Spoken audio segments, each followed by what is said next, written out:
Diritti e i doveri di ogni persona spiegati ai ragazzi in 30 pagine. Il volume è una storia illustrata dei diritti umani dai tempi dell'Impero Romano ai giorni nostri. L'iniziativa, presentata a Palazzo Ferrofini, sede del Consiglio regionale, è promossa dal Difensore Civico in collaborazione con la Presidenza del Consiglio e la Direzione Scolastica Regionale. Il testo sarà distribuito agli alunni delle scuole primarie del Veneto a partire dalla terza elementare e punta a far acquisire alle giovani generazioni maggiore consapevolezza e conoscenza dei loro diritti come riconosciuti dalla Costituzione e ad aiutarli nel loro percorso di cittadini.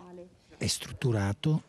sui principi che sono alla base dell'Istituto della Difesa Civica, e cioè il riconoscimento dei diritti, il cittadino è sovrano, articolo 1 della Costituzione, e soprattutto la loro protezione, che non può naturalmente essere effettuata soltanto in ambito giurisdizionale, e quindi attraverso la difesa civica il cittadino che ha quotidianamente i rapporti con la pubblica amministrazione può, qualora reputi che sia violato un suo diritto o un suo interesse, rivolgersi gratuitamente e tempestivamente alla pubblica amministrazione per mezzo del difensore civico.